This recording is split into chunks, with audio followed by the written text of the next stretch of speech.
Hello students, आप सभी को मेरा नमस्कार।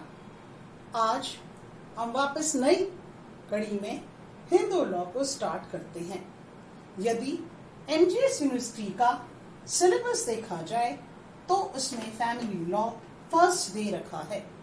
जैसे ही हम फैमिली लॉ फर्स्ट देखते हैं तो एक शब्द आता है जिसको कहते हैं फैमिली, यानी कि पारिवारिक विधि।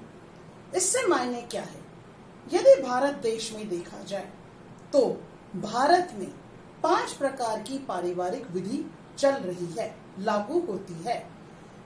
अर्थात यह कहा जा सकता है, it can be said that there are 5 personal laws prevailing in India. What are they?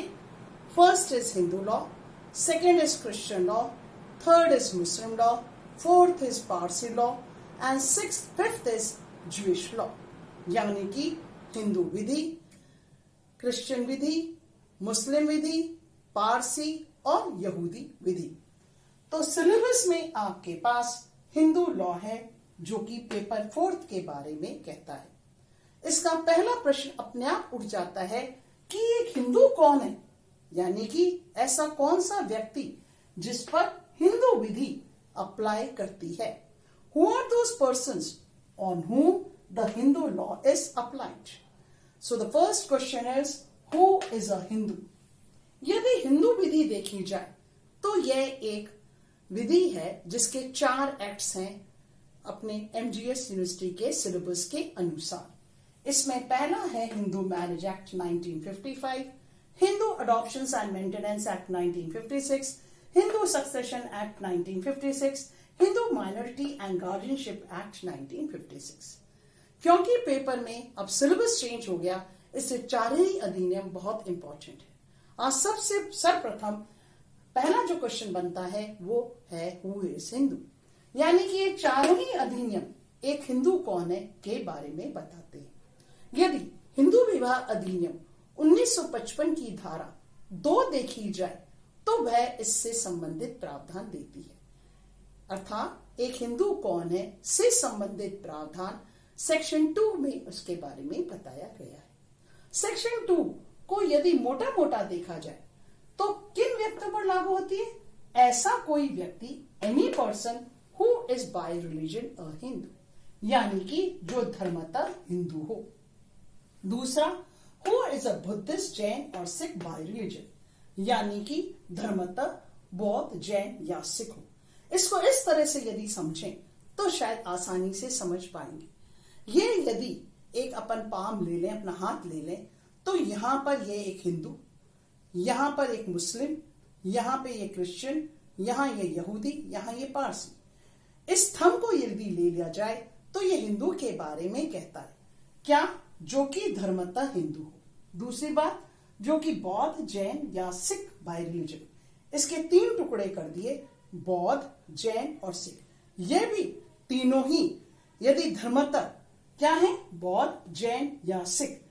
In English, either they are Buddhist, Jain or Sikh by religion. Any person who is a Buddhist, Jain or Sikh by religion is a Hindu according to section 2.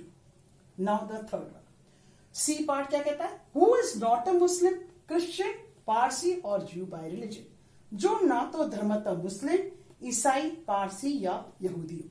तो मैंने ये 4 बारों में बताया कि यदि कोई मुस्लिम है, यदि कोई क्रिश्चियन है, यदि कोई यहूदी है, यदि कोई पारसी है, तो ये 4 ही यदि कोई धर्मतः है तो वह हिंदू नहीं होगा, यानी कि उस पर हिंदू लॉ लागू नहीं होगा।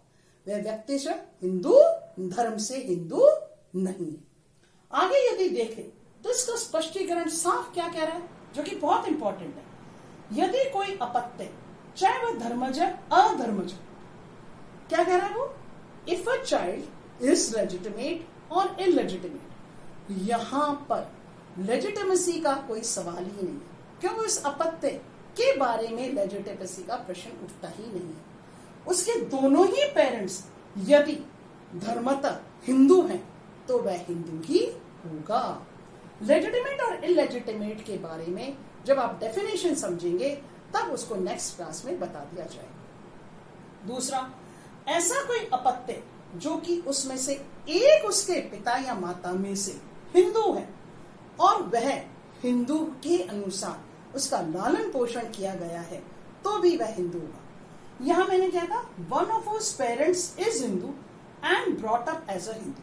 इसका मतलब ये हुआ कि जो दूसरा व्यक्ति है, दूसरा उसके माता पिता में से, फॉर एग्जाम्पल मान लिया जाए कि माता उसकी गैर हिंदू है। गैर हिंदू यानी कि मुस्लिम या क्रिश्चियन या यहूदी या पारसी है, तो परंतु उसका जो लालन पोषण है वह हिंदू धर्म के अनुसार यदि हुआ है तो वह भी हिंदू कहलाएगा। Next, very important, any person who is a convert और रिकन्वर्ट, यानी कि ऐसा कोई व्यक्ति जो संपरिवर्तित या प्रति संपरिवर्तित।